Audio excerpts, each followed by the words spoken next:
just to feel alive. I fight to live, I fight to strive. One day I'll have what I want in life.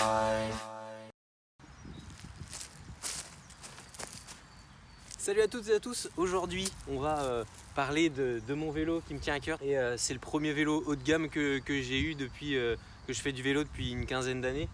J'ai roulé sur du BMC, sur du Focus, du Vitus. Le Vitus c'était mon premier vélo que j'ai eu et ça c'était vraiment le premier haut de gamme et du coup j'ai à cœur de vous le présenter. Donc là on va parler du cadre au début. Donc c'est un Lapierre Xelius SL700 Ultimate, donc cadre en carbone. C'était le vélo haut de gamme à l'époque en 2018.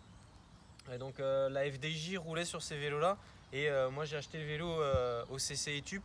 Donc c'est la division nationale du CC Etup qui faisait ça. Moi j'étais dans la section loisirs et du coup à la fin de l'année ils revendaient les vélos de l'année précédente et moi j'ai pu avoir un vélo haut de gamme, on va dire, à pas trop cher.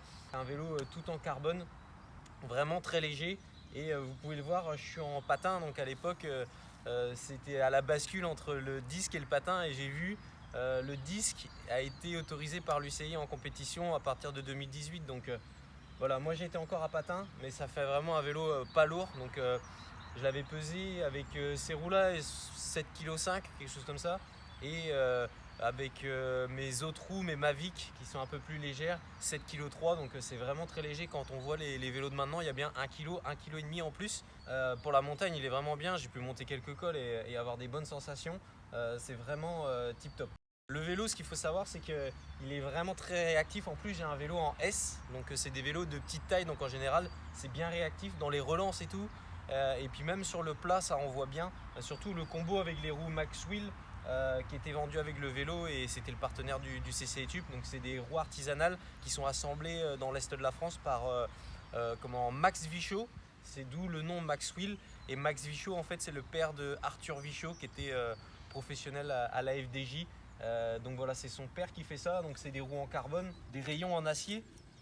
Et le combo entre le vélo et les roues, franchement, ça n'a rien à voir, quoi.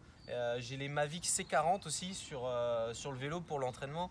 Et c'est vrai que quand je passe sur ces roues-là, je vois tout de suite la diff en termes de réactivité et sur des vitesses vraiment très fortes. Quand j'allais au polygone de Vincennes, pour ceux qui connaissent, ça allait vraiment très vite avec ces roues-là.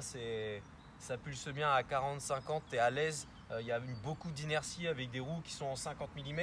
J'ai du 25 mm de large en boyau, donc je suis en boyau, 25 mm de large. Il y a vraiment un bon rendement. Donc le combo, il est parfait entre les roues et le cadre. Donc on va parler du groupe maintenant. Donc je suis en DI2 Ultegra, donc en électrique. Et c'est vrai que c'est vraiment sympa pour les réglages. Et j'ai l'impression que par rapport au mécanique, en fait, le mécanique et l'électrique, quand tu l'achètes, ils sont à peu près au même niveau en termes de passage de vitesse, etc. Par contre, une fois que ça va dans le temps, on va dire que l'électrique reste constant. Il est toujours aussi précis, les passages de vitesse. Par contre, le mécanique, il baisse au fil du temps et il demande plus d'entretien. Et aussi pour les réglages, c'est quand même plus galère. Il faut jouer avec le dérailleur, avec des tournevis, etc. C'est un peu chiant. Alors que l'électrique, on peut le même faire en roulant avec la manette en dessous. Donc c'est vraiment, vraiment efficace et puis précis. Par contre, après, c'est tellement efficace le Ultegra, c'est que ça m'est déjà arrivé en fait de plus avoir de batterie. En fait, ça dure tellement longtemps que tu oublies qu'il faut recharger ton dérailleur. Et du coup, tu as oublié de le recharger et puis tu arrives un matin, il n'y a plus de batterie. Surtout que moi, il était dans la cave quand j'étais à Paris. Donc avec le froid de l'hiver, la batterie elle a canné, donc j'ai dû changer la batterie carrément. Mais voilà, sinon après voilà. Je pense que voilà, c'est un confort, ça ne te fera pas gagner des courses, mais en tout cas c'est un confort. Et je pense que de revenir sur du mécanique, ça me ferait chier maintenant. Et après, comme je l'ai dit tout à l'heure, on est en patin, donc ça c'est efficace, c'est pareil, c'est du confort. Pour moi, c'est pas de la performance, donc si jamais vraiment l'important c'est le prix et que t'as pas les moyens, mets pas de l'argent dans ton groupe, mets pas de l'argent dans tes freins, mais plutôt de l'argent dans un bon cadre et des bonnes roues, plutôt que juste le groupe ou les freins, ça te fera pas gagner des courses. Alors qu'un cadre, ça peut t'apporter quand même au niveau performance, et les roues c'est pareil. Donc voilà un peu mon point de vue.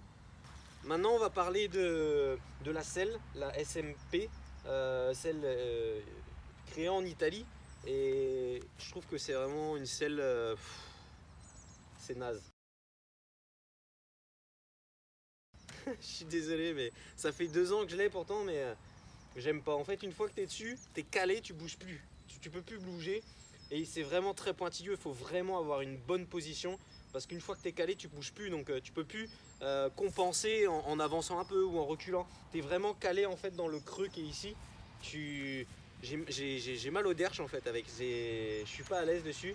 Avant j'avais une Arion, une physique Arion et j'étais vraiment beaucoup mieux dessus. Malheureusement j'avais mis sur mon VTT, on m'a volé mon VTT donc voilà. D'ailleurs si tu vois une selle Arion sur un VTT complètement pourri avec frein à disque à l'arrière et frein à patin à l'avant, tu m'appelles et puis on va essayer de récupérer cette selle. Mais en vrai la selle Arion je préfère carrément à celle-ci. Que si vous achetez ça, franchement soyez sûr avant d'acheter parce que c'est vraiment très difficile à régler. L'avancement, la hauteur, c'est une merde pas possible. Il faudrait presque faire un bike fit avec. Et je pense que c'est ce qu'il faudrait que je fasse. Ça fait longtemps que j'en ai pas fait en magasin et tout. Donc ouais, c'est vraiment très très pointilleux.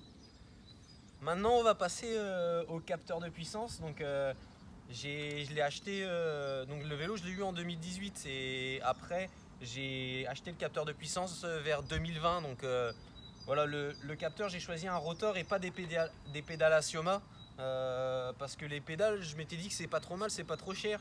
Mais au final, quand je fais des courses de vélo, c'est quand même risqué. Il y a un risque de chute qui est important. Donc voilà, faudrait pas les péter quoi. Surtout que ça m'est déjà arrivé d'acheter des pédales neuves sans capteur de puissance et de faire 3 courses avec. Et à la 3e, je suis chuté, j'ai cassé les pédales. Donc ça me faisait chier de mettre 700 €, faire 3 courses et tomber et recasser le capteur de puissance parce que c'est quand même pas le même prix que juste une paire de pédales. Donc j'ai fait le choix de prendre un rotor dans le boîtier de pédalier. Pour moi, c'était la meilleure solution en tant que coursier. C'était un peu plus safe, on va dire. Et c'est un très bon capteur de puissance. Il est rechargeable par secteur, pas à pile, donc ça c'est pas mal aussi. Après il faut le calibrer à peu près tous les mois et demi. Ça c'est pas trop mal pour pouvoir courir.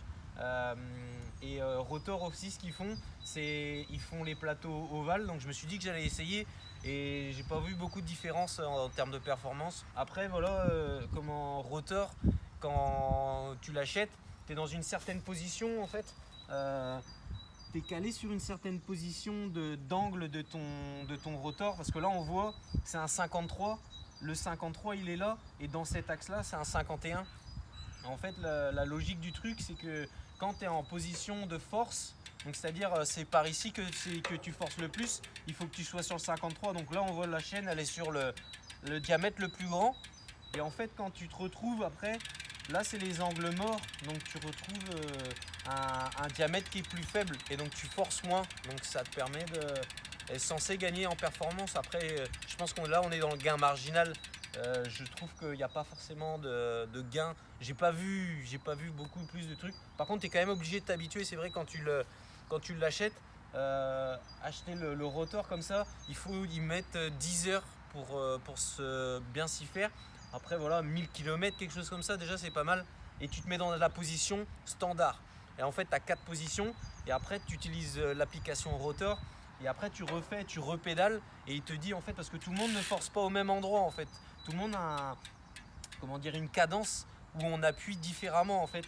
Il y en a ils vont appuyer plus ici, d'autres ils vont appuyer plus là, d'autres ils vont appuyer plus en bas. Et du coup ça fait que l'angle de ton plateau ovale, il faut l'orienter différemment suivant ton pédalage. Et donc ça tu le fais au bout des 10 heures une fois que tu t'es habitué au plateau ovale. Et du coup après ça donne la bonne position et après tu touches plus. Donc voilà, après c'est le capteur de puissance, c'est quelque chose que j'apprécie beaucoup. J'aurais dû acheter ça avant, mais après c'est aussi terme de moyens quoi, donc il faut avoir de l'argent. La dernière chose que je peux rajouter, c'est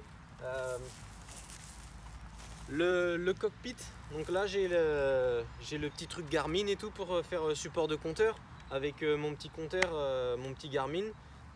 Et puis j'ai la caméra sur laquelle je vous filme toutes mes vidéos. Donc c'est une caméra drift avec le support sur le cintre. Donc voilà, ça permet d'avoir un peu, c'est différent un peu des GoPro, elles sont peut-être un peu plus profilées. Ça fait un petit peu comment dire, une balle de fusil un peu qui est aérodynamique et tout. Donc c'est pas mal. Elles ont beaucoup d'autonomie, c'est surtout ça la valeur ajoutée de cette caméra, parce que en gros je démarre ma course, j'allume, je me soucie plus du tout de la caméra pendant toute la course, et à la fin de la course il y a encore du jus, donc c'est pour ça que j'ai acheté ça au lieu d'une GoPro, parce que la GoPro ça dure 1h30, peut-être 2 heures grand max, mais comme nos courses ça fait minimum 2 heures, 2h30 voire 3 heures, et bah du coup c'était pour ça que j'avais pris ça. Ça me faisait chier en fait d'allumer, d'éteindre la GoPro. T'as autre chose à faire pendant ta course que d'allumer, d'éteindre, de faire attention à la GoPro tout simplement. Donc c'est pour ça que j'avais acheté ça. Alors après, la qualité vidéo, la stabilisation de la GoPro est bien meilleure que celle-ci, mais je pense que quand on regarde les vidéos sur YouTube, on les regarde sur nos téléphones, donc la qualité, il n'y a pas besoin d'avoir quelque chose non plus de sensationnel. Après c'est plus la stabilisation, où là vous verrez sûrement une petite différence par rapport au GoPro avec l'effet un peu bateau. Mais j'y travaille pour essayer d'améliorer et de vous apporter toujours du meilleur contenu. Mais voilà, en tout cas j'espère que vous aurez apprécié la vidéo là, et puis si vous aimez le contenu et tout, n'hésitez pas à vous abonner, et puis bah voilà. Maintenant je vous souhaite bonne journée, bonne matinée, bonne soirée, bon week-end, peu importe où est-ce que vous vous situez, et puis à la prochaine.